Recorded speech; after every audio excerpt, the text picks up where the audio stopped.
Jharkhand twelfth board वालों Jharkhand twelfth board वालों का एग्ज़ाम अब कुछ ही दिन बचा हुआ है। इसलिए मैं अब इस चैनल पे लगातार उनके लिए कुछ कंटेंट लेके आ रहा हूँ। तो पहला है कि हिस्ट्री का चैप्टर नंबर 1 ऑब्जेक्टिव प्रश्न देखेंगे आज हम लोग, ठीक है। तो फर्स्ट चैप्टर है ईंटें, मनके तथा अस्थियां। ईंटें, ईंट इसका मतलब होता है ईंट। मनके इसका मतलब होता है मिट्टी के बर्तन, ठीक है। और क्या है अस्थियां। अस्थियों का मतलब होता है हड्डियां, ठीक है, यानी कि कंकाल। यहाँ अस्थि कहने का मतलब सिर्फ कंकाल से है, ठीक है, और भी इंसानों के कंकाल। और वो किस समय के बाद, किस समय की बात की जा रही है यहाँ पे? हड़प्पा सभ्यता, दैट मीन सिंधु सभ्यता के बारे में बात किया जा रहा है, ठीक है। आज से करीब तकरीबन 4600 साल पहले, ठीक है, आज से 4600 साल पहले। इसको लिखा जाता है 2600 ईसा पूर्व, ठीक है। तो आज से अभी तो 2000 कितना चल रहा है, अभी 2025 चल रहा है, यानी कि 2000 साल इधर और 2600 उधर, यानी टोटल 4600। तो अभी से लेके 4600 पहले की कहानी हम लोग देखेंगे, ठीक है। ईंटें, मनके तथा अस्थियां, ये सिंधु नदी के करीब में ये घटनाएं हुई थी, इसलिए इसका नाम क्या था? सिंधु सभ्यता, ठीक है। इसको सिंधु सभ्यता भी कहा जाता है, परंतु उसे सिंधु सभ्यता ना कह के अभी इसको ब्रॉड में लिखा जाता है हड़प्पा सभ्यता, ठीक है। तो यहाँ से हम लोग प्रश्न देखेंगे। पहला प्रश्न बोला है भारतीय पुरातत्व का पिता किसे कहा जाता है, यानी कि भारत में जो है, यानी कि भारत का पुरातत्व का पिता किसे जागा है? तो पुरातत्व का मतलब होता है कि पुरानी चीजों पे ज्यादा इंटरेस्ट लेने वाला, यानी पुरानी चीजों को ज्यादा खोजबीन करने वाले को पुरातत्व कहा जाता है। यानी कि खोजबीन करने वाले, यानी पुरानी चीजों को खोजने वाला सबसे इंपॉर्टेंट व्यक्ति कौन था जो भारत का था? तो वो था अलेक्जेंडर फ्लोमिंग। क्या नाम था उसका? अलेक्जेंडर फ्लोमिंग, यानी कि पहला का आंसर क्या हो जाएगा? ये, ठीक है।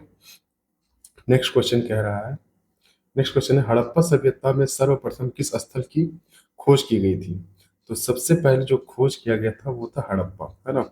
इसका दयाराम साहनी ने किया था। Dayaram, D R Sahni, D R Sahni ने किया था, दयाराम साहनी ने। और वो भी 1921 ईस्वी में, ठीक है। 1921 ईस्वी में इसकी खुदाई हुई थी, किसको मिला था? हड़प्पा को खोदा गया दयाराम साहनी के द्वारा। तो इसका आंसर क्या हो जाएगा? ऑप्शन नंबर बी सही हो जाएगा, ठीक है। ऑप्शन याद रखिएगा, घुमा के भी क्वेश्चन पूछ सकता है। हड़प्पा की खुदाई कब हुई थी? तो वो कब हो जाएगा? 1921 को, ठीक है।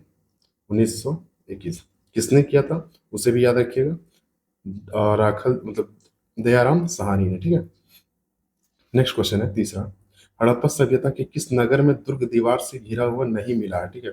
दुर्ग दीवार दैट मीन्स कहने का मतलब है कि कौन सा ऐसा नगर था उसका जो चारों ओर बाउंड्री किया हुआ नहीं था, ठीक है। तो ऐसा कौन सा एकमात्र नगर था? तो वो था लोथल। क्या था? लोथल। लोथल में गोदीवाड़ा पाया गया, ठीक है।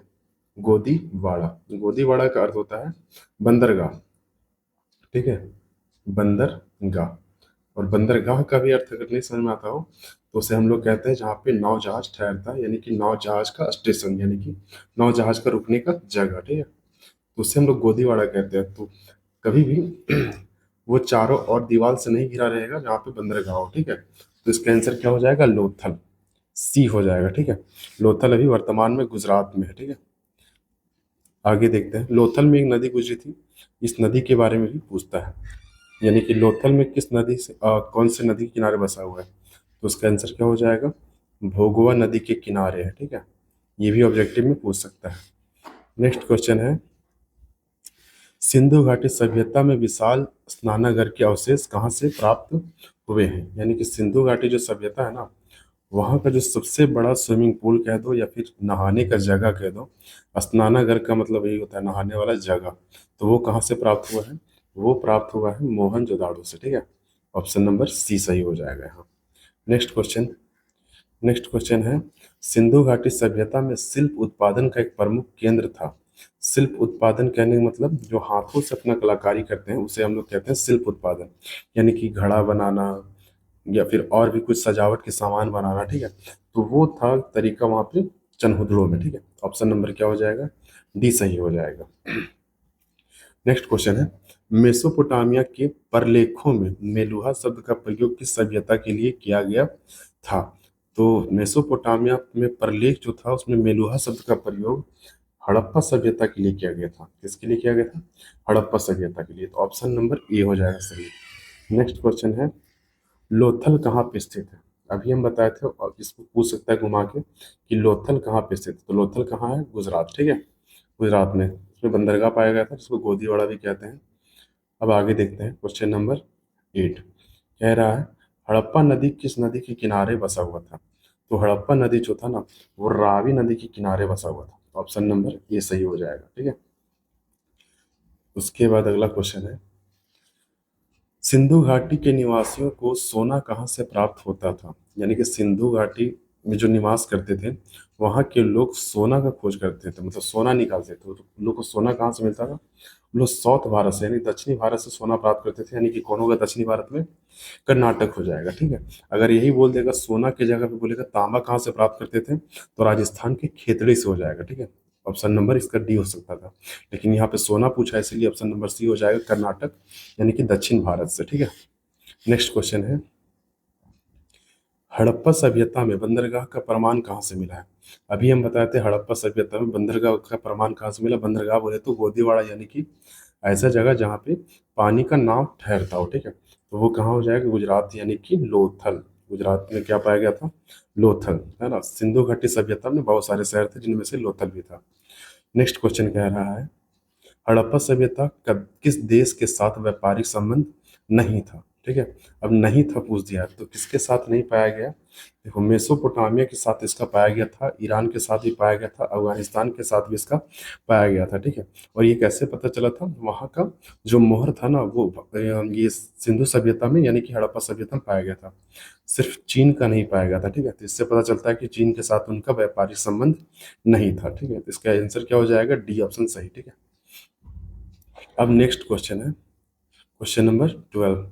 यहाँ पे बोला है, जुते हुए खेत का प्रमाण कहाँ से मिलता है? ठीक है, यानी कि हड़प्पा सभ्यता में ही जुता हुआ जो खेत है उसका प्रमाण कहाँ से मिलता है? तो जुते हुए खेत का जो प्रमाण मिलता है वो है कालीबंगा से मिलता है, ठीक है। कालीबंगा से प्राप्त होता है जुता हुआ खेत का, ठीक है। अब नेक्स्ट क्वेश्चन है, हड़प्पा हड़प्पा वासियों को लाजवर्द मणि कहाँ से प्राप्त होता है?